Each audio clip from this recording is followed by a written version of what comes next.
konsisten itu paling penting banget. Gimana jatuh terus bangkit, jatuh bangkit sampai di titik yang bikin paper, nangis itu tuh udah sering gitu loh. Jadi kayak kita nganalisis isi dan ngeluarin ide tuh kayak sampai kok susah banget. Gimana sih ini, apa udah perfect atau belum, kayak gitu. Itu tuh udah jadi makanan. Nah itu, jadi konsisten itu yang bisa untuk ngebawa sampai kita dapetin beberapa achievement dan awards gitu. Dan mungkin beberapa orang lain yang lebih dari aku gitu ya, punya banyak prestasi juga tuh banyak banget. Rata-rata mereka berkata seperti itu. Jadi mereka bilangnya seperti itu. Karena aku butuh untuk kayak sharing gitu kan sama teman-teman yang keren-keren banget. Gak jauh-jauh dari kata-kata konsisten kayak gitu.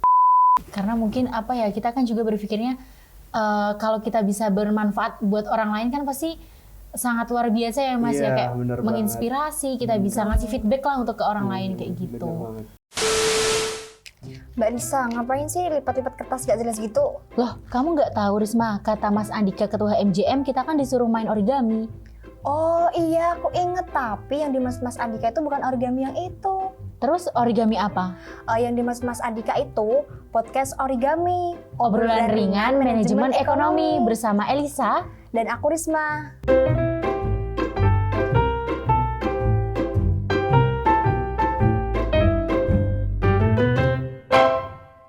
Assalamualaikum Mas Kur. Waalaikumsalam. Selamat pagi. Selamat pagi juga. Gimana nih kabarnya Mas Kur? Alhamdulillah sehat. Alhamdulillah kita juga sehat ya Risma ya. Betul. Okay. Senyumnya kelihatan ya, seneng gitu. Iya seneng, alhamdulillah ya Mas Kur ya. Okay. Kali ini tuh Mas Kur, kita bakalan ngobrol-ngobrol santai sama Mas Kurniawan karena pada hari ini kita bakal ngadain podcast pertama kalinya HMJM, yaitu keren. podcast origami. Betul, itu obrolan ringan manajemen ekonomi Mas. Wah, Okay. thank you banget ya udah ngajakin podcast bareng aku di sini sama kalian semuanya. Iya, kita juga terima kasih ya Mas. Ini santai aja kan ngobrolnya? Iya, kan? santai aja. Kita juga terima kasih. Tegang banget gitu. Kayaknya masih perdana karena ini episode perdana juga nih Mas Kur dari MJM. Benar. Semoga aja lancar ya Risma ya. Amin. Karena teman-teman di rumah pun juga udah penasaran banget sama Mas Kurniawan nih.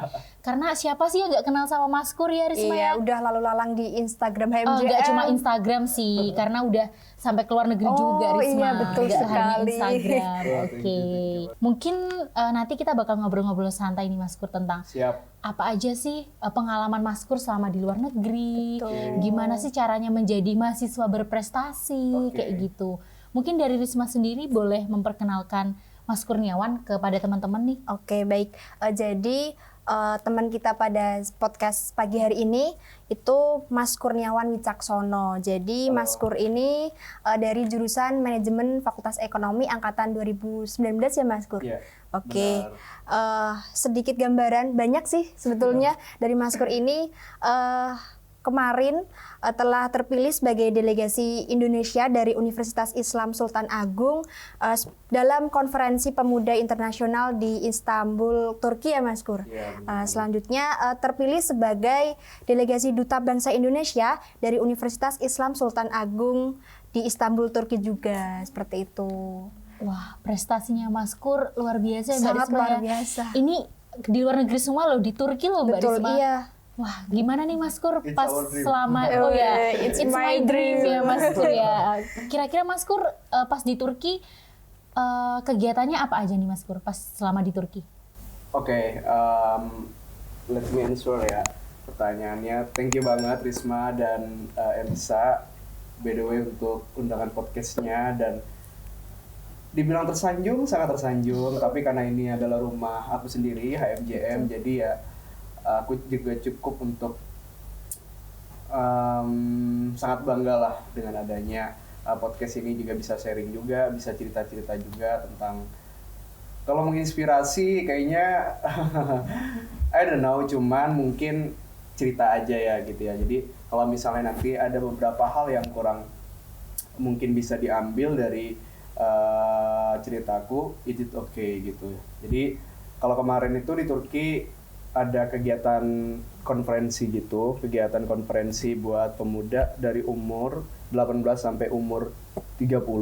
Nah, tapi rata-rata yang ikut semuanya tuh all of students gitu loh. Dan kemarin yang ikut partisipasi dari negara kalau nggak salah hampir 10 negara. Kalau nggak salah hampir 10 negara. Itu dari Asia, terus dari Europe juga ada, terus dari US ada kayaknya, tapi nggak banyak gitu. Nah, kebetulan di sana acaranya tuh 4 hari, aku di sana 4 hari. Fokus utamanya adalah untuk recovery krisis after pandemic, karena kan kita kan kemarin kan sempat ngejalanin pandemic 2 tahun. Nah, jadi sebelum kita berangkat itu kita juga harus ngebuat satu social project gitu buat berimpact ke masyarakat. Nah, gitu kan. Nah, kebetulan karena kemarin aku ngambilnya education, jadi situ ada satu problem yang di education itu yang sangat-sangat mencolok buat Indonesia terutama, itu adalah kekurangan daya literasi di anak-anak muda gini. Karena anak-anak muda ini kan udah terkena distraksi game ya kan. Belum lagi nanti distraksi kisah-kisah percintaan bucin-bucin gitu ya. Itu bucin-bucin tuh, apalagi kita kan pandemi kan aktivitas di luar rumah pun juga kurang ya Mas Kur ya. Jadi mungkin banyak di rumah ngegame atau bucin sama pacarnya kan kayak. Nah, jadi hal-hal yang seperti itu tuh kayak menjadi satu isu yang udah inklusif lah bahasanya, itu isu yang umum, general, dan semua orang tahu, tapi hanya sedikit untuk berusaha men-solving the problem gitu kan. Nah, makanya aku dan teman-teman ada 10 orang itu membuat satu social project namanya EduPilot. Nah, EduPilot itu project tentang bagaimana meningkatkan daya literasi khususnya mahasiswa dan siswa di masa muda gitu. Nah, outputnya nanti itu mereka harapannya di dalam program kita itu akan ada bikin satu buku dan juga nanti bikin satu cerita, cerpen, esai, dan lain-lain. Jadi kurang lebih seperti itu. Nah, and then setelah itu kita di main event itu ada konferensi, all of speaker ada di situ dari Harvard, Osaka, Cambridge, Birmingham, dan I gain a lot of knowledge sih di situ. Aku dapetin banyak ilmu, terutama kayak wow, this is the big conference for me karena ini baru pertama kali dan the international conference yang literally kita itu kayak benar-benar hadir, duduk gitu kan. Jadi kayak, dan I told to my dean Propolim kalau misalnya aku tuh nervous di situ kayak nervous itu nggak pede, insecure gitu ya, bahasanya insecure gitu kan, karena wow, di sini tuh kayak orang-orang keren semua gitu kan, dan who am I gitu, kayak siapa aku gitu kan. Nah, jadi akhirnya aku coba untuk kasih tahu ke Propolim, dan Propolim masih semangat, dan alhamdulillah semangat. Akhirnya di hari terakhir itu kita ada presentasi proyeknya tadi, EduPilot itu ke dewan juri sama ke beberapa peserta, ada sekitar 100-an gitu kita presentasi, dan ini di English gitu, benar-benar pakai English, dan you know what, my English skill kayak masih yang berantakan banget, kacau banget gitu, grammarku masih parah banget, jadi ya udah asal pede aja dan yakin insya Allah bisa gitu kan. Dan akhirnya alhamdulillah bisa ya Mas ya, bisa gitu kan, 7 menit. Terus setelah itu di hari terakhir ada awarding. Nah, disitulah, dan ini surprising for me karena aku bisa dapetin best partisipan kayak gitu. Jadi sebenarnya kalau dilihat itu perjalanannya tuh yang seru sih gitu, karena kita hampir sekitar 3 bulanan ada social project kayak gitu. Oh, berarti dari 10 negara tadi ya Mas, termasuk ada Asia, US juga, itu berkolaborasi bareng kayak gitu? Iya, berkolaborasi, terutama di grupku itu kan 10 orang, 8-nya dari Indonesia, 2-nya dari Palestina. Gitu. Jadi ada juga beberapa yang dari Malaysia, dari Thailand. Gitu-gitu. Karena jujur aku juga tuh tertarik banget sama Mas Kurniawan ya, karena apa nih? Itu ini aku baca berita Mas, muncul tuh berita kayak mahasiswa Unisula, dan ternyata Mas Kurniawan, dan luar biasa sih Mbak Risma. Lihat gak beritanya? Aku baca loh beneran. Ya. Kayak aku yang sebagai mahasiswa manajemen tuh bangga kayak banget ya. Betul. Unisula loh, kayak bisa sampai ke sana luar negeri. Gitu. Wah, luar biasa sekali. Keren banget sih ya Mbak Risma ya. Thank you. Terus nih Mas Kur, selain di Turki juga, Mas Kur kan sempat yang baru-baru ini ya dari Thailand. Kayaknya itu Mas Kur di Thailand tuh kuliah kah atau jalan-jalan kah atau gimana nih? Kuliah, jalan-jalan. it the same thing yang bisa kita gabungin sih. Jadi sambil kuliah sambil jalan. Gitu ya. Jadi kuliah sambil jalan-jalan. Seru ya kayaknya. Seru ya, Seru. gitu ya. Karena konotasinya beda kalau jalan-jalan sambil kuliah nanti kan. Jadi nggak fokus gitu, fokusnya di jalan-jalan. Dan alhamdulillahnya kemarin juga sempat ke Thailand. Itu programnya fakultas sih gitu kan. Dan aku berharapnya itu bakal more sustain nanti ke depannya. Bisa berlanjut terus buat adik-adik juga. Bahkan mungkin nggak hanya di Thailand, ya explore lebih lah gitu kan. Kayak mungkin di yang lebih jauh dikit, kalau misalnya suka Opa sama Oni ke Korea, Oh, iya, who benar. knows kan, mungkin fakultas ada. Tapi memang itu salah satu, I am so appreciate kepada pihak fakultas karena memberikan jalan untuk teman-teman mahasiswa itu agar bisa melek ke internasionalisasi kayak gitu. Nah jadi kemarin di Thailand itu adalah ada satu konferensi juga dari pihak KCSF University, salah satu top 5-nya university di Thailand. Mereka mengadakan kolaborasi banyak dari universitas, kalau nggak salah ada 6 atau 7 universitas termasuk Unisula untuk bikin konferensi tentang global management business, ya. If I'm wrong ya, kalau nggak salah gitu.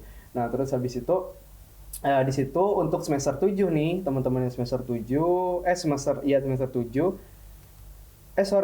6 akhir, mereka kan ada namanya praskripsi ataupun sempro, Sempro, kan, betul. seminar proposal. Nah, jadi dalam konferensi itu kita at the end of the day kita ada sempro. Jadi teman-teman semuanya, aku dan teman-teman ada sekitar 25 orang itu presentasiin makalah proposalnya kita di sana. Di sana. Dan judgesnya ataupun panelisnya itu dari pihak dosen KCSF University kayak gitu. Berarti langsung dosen dari Iya. Thailand di situ ya Mas? Iya ya? bener Oke. banget. Jadi langsung dosen dari Thailand yang nguji Nguji kita, kita. gitu. Iya. Jadi kayak kita presentasi terus yang ngujinya itu benar-benar dosen dari Thailand gitu. Dan Keren sih. iya itu kayak itu surprise juga buat kita dan teman-teman gitu. Tapi seru sih. Very very fun gitu. Oke. Karena sambil kuliah sambil Jalan-jalan jalan-jalan juga, ke terus juga ada Thailand. jalan-jalannya juga, Jadi gitu. nggak bosen, Iya, nggak iya. cuman kuliah aja gitu. Bener banget. Itu cuma 2 harian kita full untuk acaranya. Karena di hari setelah itu kita ada kayak KKN-nya gitu, KKN di sana. Gitu. Kita kayak ngunjungin beberapa village itu kayak pedesaan di Thailand. It's same kayak di Indonesia juga, cuman mungkin karena biasanya aja beda ya.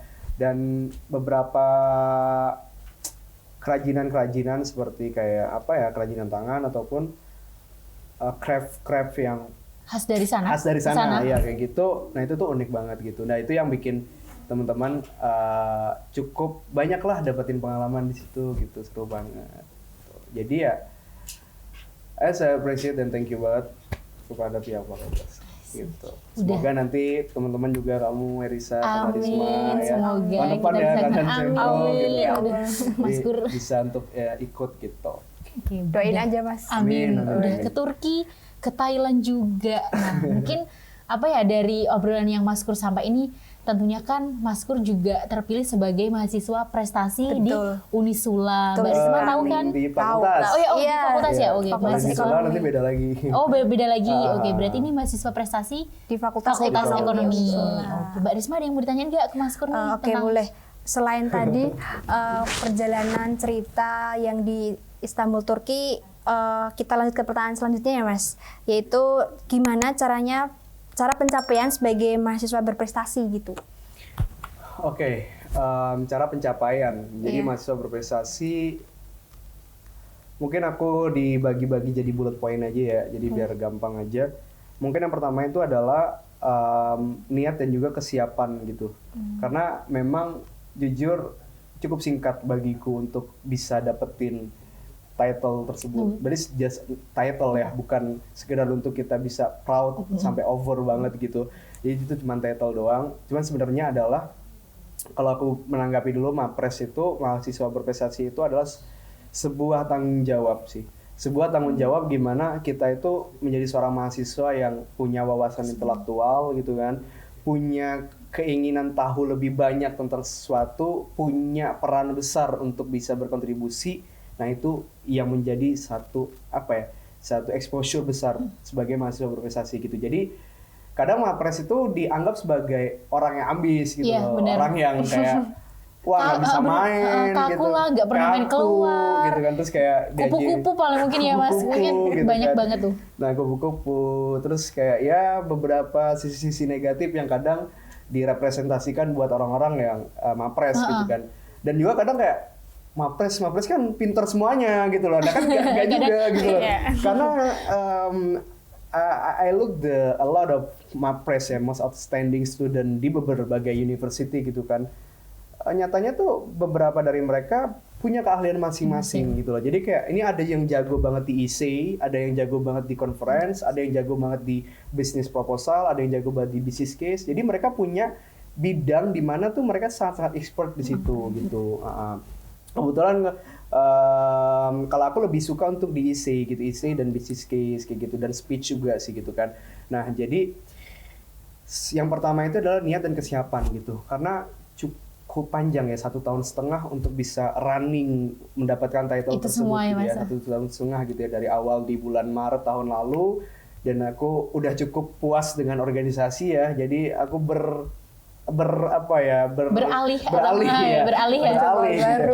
ke pengalaman yang baru gitu kan. Jadi kayak coba nih, kayaknya seru, dan ternyata memang cukup banyak menyita waktu gitu, karena ya tadi benar kita terkesan untuk kayak orang tuh susah buat nemuin kita gitu. Sebenarnya kita mah sebenarnya santai aja gitu kan, di rumah gitu kan, ya lagi makan gitu kan, kamu lagi nonton drakor juga. Aku juga suka loh drakor, sumpah. Sama aku juga Mas. Iya, aku suka nonton drakor. Gitu, seru banget. Nah, jadi niat dan kesiapan mental itu yang perlu untuk jadi pijakan pertama gitu, karena kadang orang udah punya niat, aku pengen deh untuk bisa dapetin prestasi, tapi mentalnya nggak kuat bisa running ke sana kayak gitu.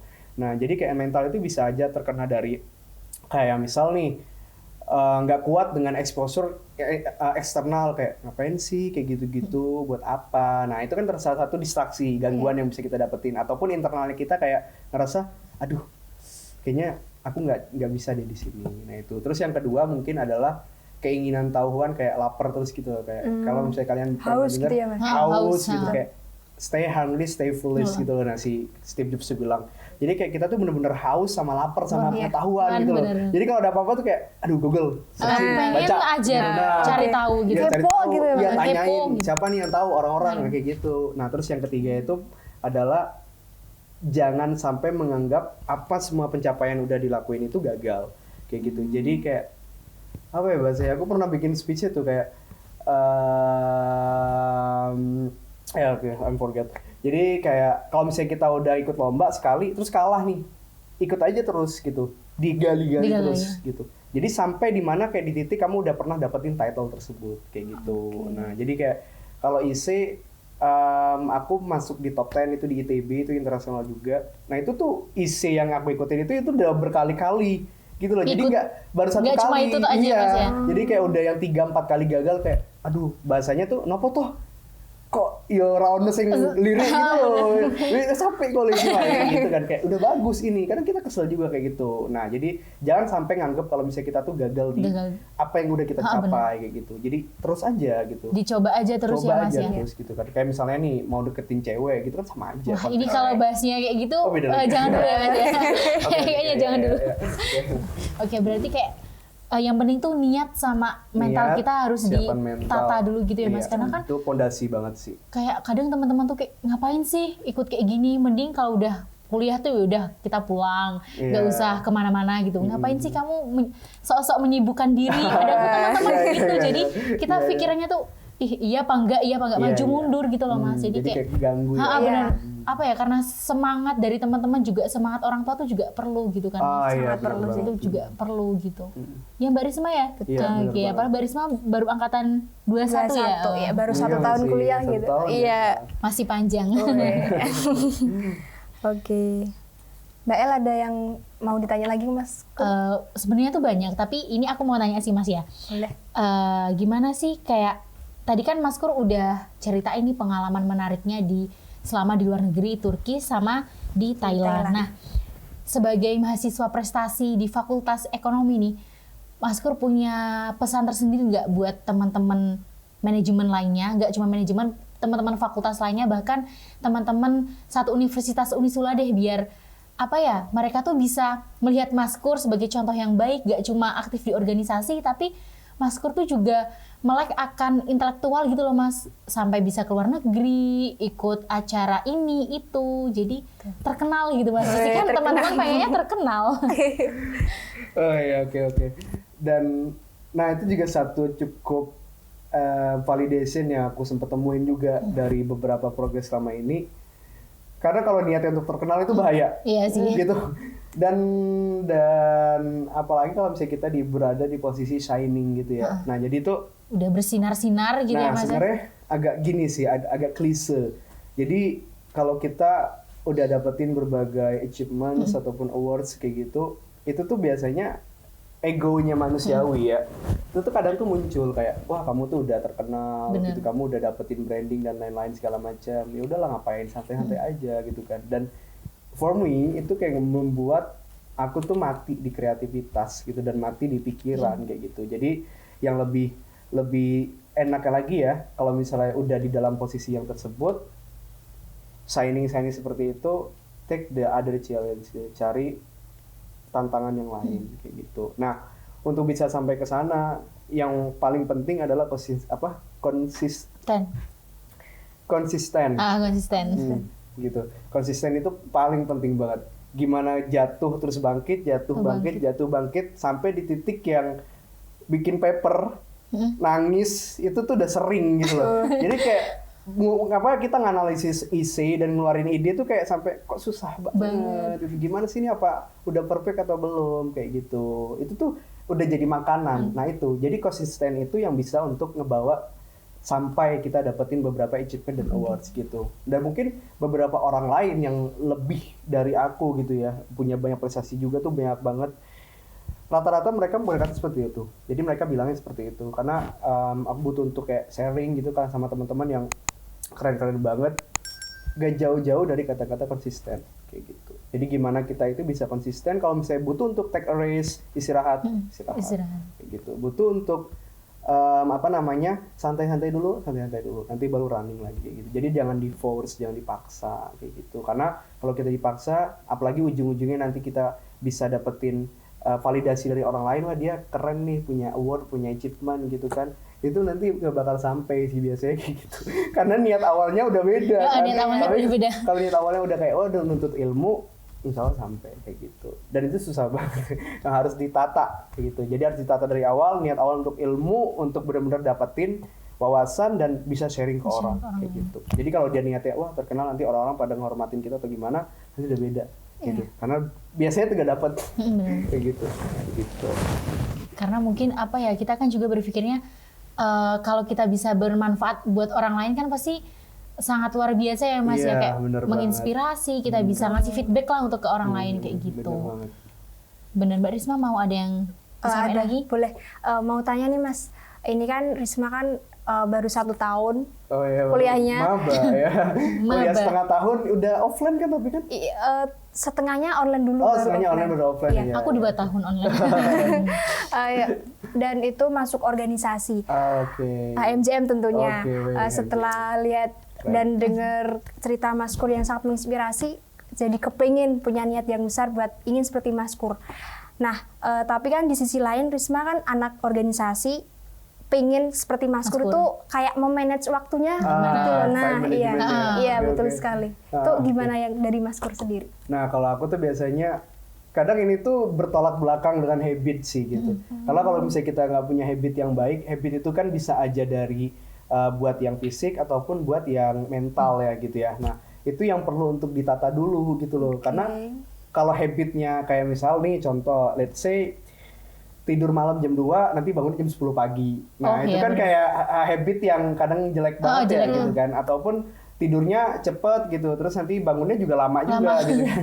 Sama aja ya gitu kan. Nah, jadi habit-habit yang kayak small things, semacam dari menata waktu tidur, menata waktu belajar, menata waktu kita untuk main, menata waktu kita untuk buka sosmed, itu sangat sulit ya untuk kita bendung, ataupun menata waktu-waktu yang buat kita bantu orang lain, bantu keluarga dan lain-lain kayak gitu, itu memang agak sulit gitu. Cuman bisa untuk kalau kita udah punya komitmen di merubah semua itu, yang pertama sih aku bisa sharing itu dari habit dulu gitu. Jadi habit bisa diatur dulu dari hal yang kecil, misalnya contoh kayak bangun tidur ya, ataupun tidurnya tuh tidur jangan yang begadang, karena begadang itu sangat-sangat apa ya, nggak dianjurkan sih gitu loh, kayak Nggak baik juga buat kesehatan iya nggak baik pastinya juga ya buat Mas. kesehatan gitu. Terus juga kalau buat aku nih, kalau udah begadang 3-4 hari itu biasanya jerawatnya muncul kayak gitu. Jadi Hormon ya, Mas, ya, iya pasti. hormon gitu. Terus bangunnya ya subuh gitu. Terus nanti habis subuhnya biasanya kalau dari aku itu ada waktu di mana meditasi itu kayak self talk gitu, self talk di mana kayak aku tuh ngomong sama diriku Diri sendiri. sendiri. Contoh kayak gini, saya diam nih gitu, diam ngadepin pohon-pohon gitu kayak udah umur segini udah ngapain aja gitu kan, terus hari ini mau ngapain, terus kemarin udah ngapain aja, nah terus udah buat salah sama orang apa aja nih, udah buat baik sama orang apa aja kayak gitu. Jadi kayak aku mengevaluasi diriku sendiri gitu, jadi kayak bener-bener ngomong sama intuisi gitu loh, sama intuisi kayak gitu. Nah terus setelah itu ada waktu di mana kayak 30 menit tuh aku baca buku. Jadi aku punya target biasanya, 1 minggu harus ngabisin buku ini gitu, 1 minggu harus ngabisin buku ini kayak gitu. Nah sekarang aku lagi baca Psychology of Money karena aku lack of banget untuk ngatur duit ya, jadi saya tidak apa-apa terabas gitu ya, terabas aja gitu ya. Jadi Manajemen uang juga sangat iya, perlu ya Mas ya, sangat perlu gitu. Nah terus yang 30 menit terus nanti ada di mana baru aku 15 menit tuh buka email. Jadi kayak email, jadi kan aku ada juga baca newsletter gitu, saat subscribe buka email terus baca-baca dulu kayak current situation sekarang tuh apa sih di Indonesia apa tuh di internasional tuh apa, isunya tuh lagi apa gitu kan, dibaca-baca aja buat nambah-nambah ini aja pengetahuan kayak gitu. Nah terus sisanya baru ya udah nyantai kayak gitu, ataupun nanti persiapan mau berangkat ke kampus atau ada kelas atau ada apa kayak gitu. Nah untuk membangun semua itu kalau aku biasanya menulis semuanya. Jadi ada namanya Eisenhower Matrix. Itu tuh kayak matrix, gampangannya tuh dibagi dua. Yang pertama penting dan juga nggak penting. Nah penting itu dibagi lagi jadi dua. Yang pertama penting untuk langsung dilakuin, sama penting untuk penting untuk dijadwalin. Nah gitu. Contoh kalau penting untuk dilakuin, contoh misalnya kayak gini. Ibu kita nyuruh kita beliin garam di toko. Itu kan penting banget ya. Kalau nggak penting kan digaplok ya gitu. Kalau nggak dimarahin gitu kan. Jadi makan ya Mas. Iya, jadi makan gitu kan. Berarti kan harus dilakuin ketika itu. Ya udah, berarti kita lakuin. Nah, contoh lagi misalnya kayak gini. Elisa, ayo kita nongkrong yuk.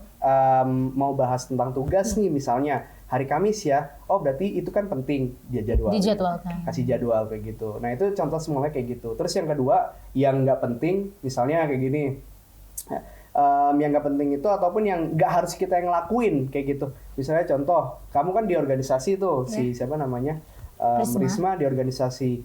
Oke, sorry ya, misalnya untuk hari ini aku belum bisa lagi nih untuk mimpin rapat. Kira-kira Elisa bisa nggak bantuin untuk nge-handle dulu? Nah, jadi delegasiin orang, minta bantuin ke orang gitu kan. Kalau nggak penting banget, jadi nggak perlu banget nih aku hadir di situ kayak gitu. Terus yang selanjutnya ya pasti yang kayak nongkrong, hal-hal yang kurang bermanfaat kayak gitu ya. Aku nggak bilang kalau nongkrong itu nggak bermanfaat, tapi karena aku juga anak nongkrong juga gitu.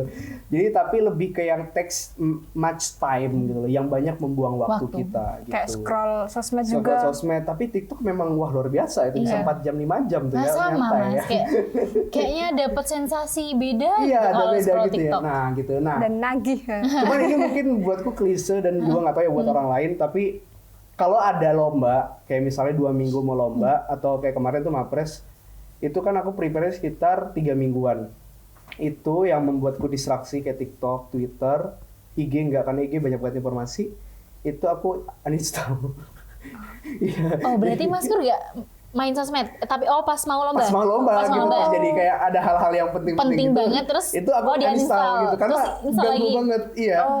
Jadi kayak kemarin Sampai mau ada juga install. aku MUN, model United Nation itu. Nah itu aku ikut, jadi per 1 minggu sebelum MUN, karena MUN-nya cuma 1 minggu, itu aku uninstall gitu. Karena nggak sengaja tuh kebuka, dan aku takutnya kebablasan gitu loh. Bener. Iya, makanya daripada, wah ini ganggu banget, ya udah aku uninstall aja gitu. Karena menurutku juga nggak terlalu banyak hal yang aku dapetin sih gitu. Kayak paling kayak ngeliat video gitu kan lebih seru di TikTok ya dibanding YouTube gitu. Karena banyak ininya kan, banyak filternya gitu kan.